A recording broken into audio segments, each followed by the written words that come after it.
Access Calhoun, the latest news and events impacting students.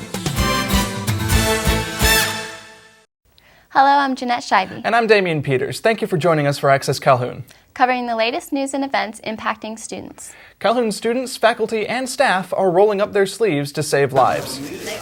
Life South and the American Red Cross join together each year to take blood donations. Students and Calhoun employees on both the Decatur and Huntsville campuses help this important cause.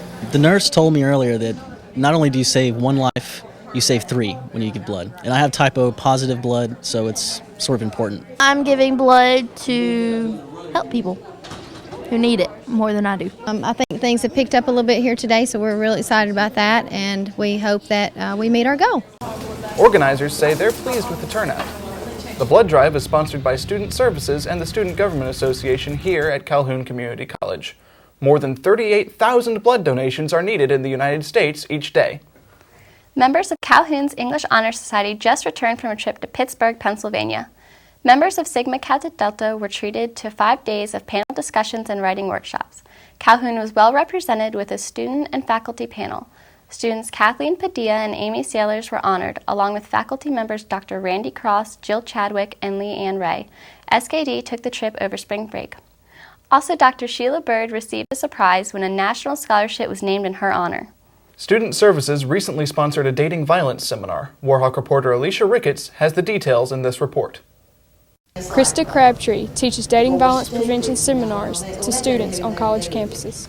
Well, the message that I hope to bring to students is that there is help out there. A lot of times people don't realize that, so that they'll know what to do in case they're victims themselves or they know somebody who is. The research shows that there is an increase among college students in general and in this area of dating violence, and so we feel it's very important that our students be informed about what some of the warning signs are. Students say the information is helpful. One thing that'd be useful to me is kind of keep me aware and keep me in self-check of, maybe not saying anything of that I shouldn't or do anything. And this reminds me of, it does happen. I heard about how a lot of people, that actually is a problem for them and they really have a hard time getting away from it.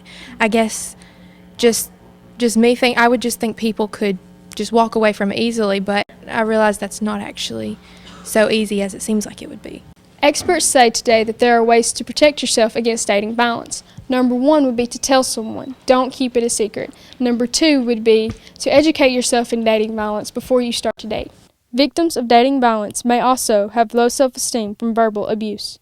This is the prime of your life, and these are the things that are happening on college campuses around the nation, and so it's important that we educate our students so that they understand how to avoid these kinds of situations. Statistics show that 1 in 3 teenagers has experienced violence in a dating relationship. Calhoun is going green. The oldest building on campus will soon be converted into classrooms and labs to accommodate the new green technology program. Reporter Larry Sims explains. Construction and renovations for the Old Tennessee Valley Rehab Building will soon be underway. The building was originally constructed as the barracks for the military flight training. This building will be the first building and the only building in the state of Alabama that will be housing the renewable energy for technology for the state. It's the ACET program, the Alabama Center for Clean Energy Technology is the name of the building. So, it's a great place for students to come out and learn about an emerging technology in green. Work crews will divert 90% of all the waste from the demolition. The brick, shingles, and concrete will all be recycled. We're going to be removing what you see directly in front of us. So the portion that runs north and south here will come down, and the portion you see running the wing over here that runs east and west will come down. Officials say that green technology and renewable energy are the wave of the future. The program here at Calhoun will prepare students for future jobs in this cutting-edge technology. I come from a manufacturing background, and the manufacturing is moving away from this country, but the thing that you're seeing coming and starting growth is green technology and renewable energies.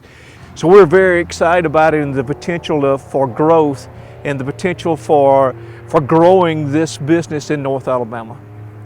The Green Technology program is expected to be a big hit among the students. Another big hit on campus is the Calhoun Broadcasting Club. Photography, film, and TV production instructor Dr. John Calhoun joins us to talk more about the program here. Dr. Calhoun, thank you for joining us. There seems to be a lot of growing interest in the program, especially in the Broadcasting Club.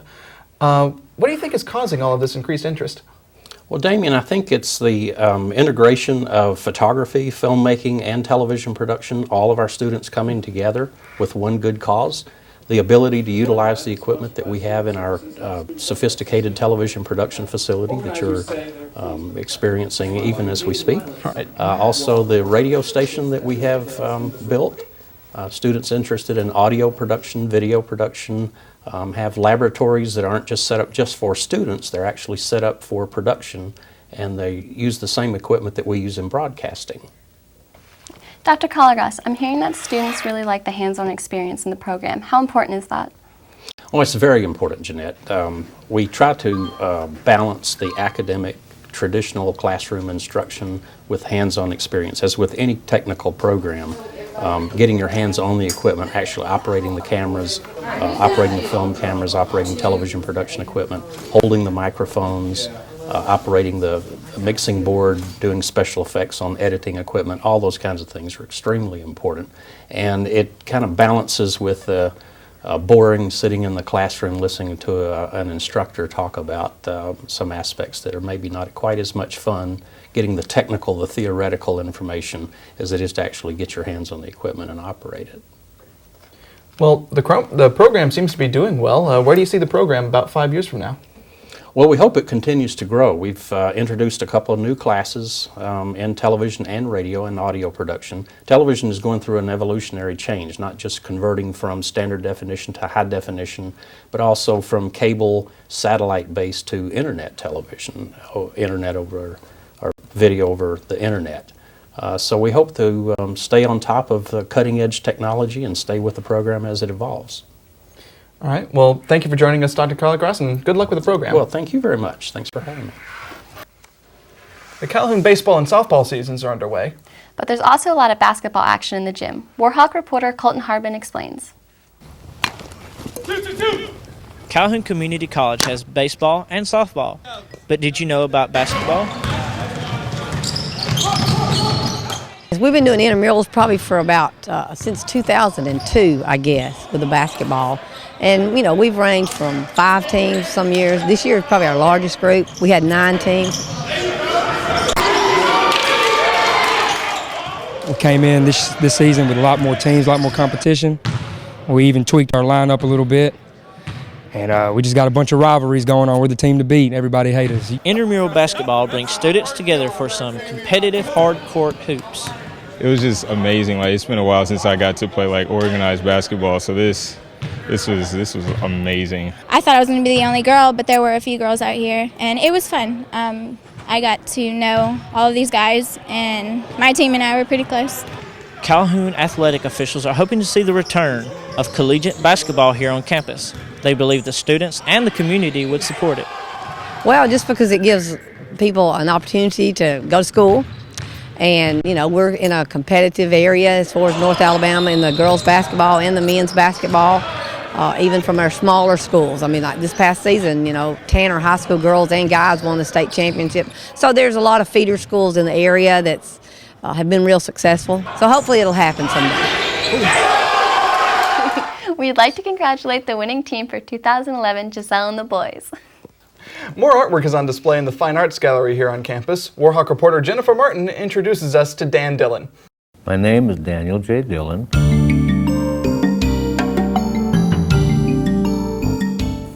I feel very strongly about my artwork. I am inspired to do each piece individually. I don't crank out a lot of work. I'm not a high volume artist. Dylan developed an interest in art as early as 3 years old. They're all special to me, but they all have different reasons. Probably, if I had to round it down to the one main piece, would be the Hannah portrait. Why is that my favorite piece? Well, Hannah was the German Shepherd I had, and as far as dogs go, she's the one I had the longest. She almost made it 14 years, which was old for a shepherd, but I lost her last year, so that's why it has a special place in my heart. He is inspired by several famous artists. The one I tried to mimic my style, or at least I appreciate the most in style, would be Thomas Gainsborough. But the artist that I probably follow the most would be Da Vinci.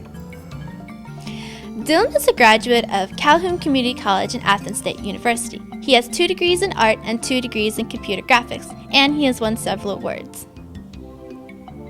I think it's maybe like most artists, there is an inspiration to, you have the image, whatever the inspiration comes from, but you have the image and it has to be expressed. It has to leave the head and out to the end of the hand. And that's really what brings it on. And nothing else will satisfy it until that's done and completed. Very nice stuff. The month of April is set aside for the students to display their artwork as well. Well, that's it for Access Calhoun. Thank you for tuning in. We'd like to hear what you think about our show. And we'd like to get your story ideas, so join us on Facebook and leave a comment or idea. Or you can call us at 256-306-2967. Also be sure to check out our videos by going to calhoun.edu and clicking on the YouTube link. Well, thanks again for joining us, and we'll see you next time.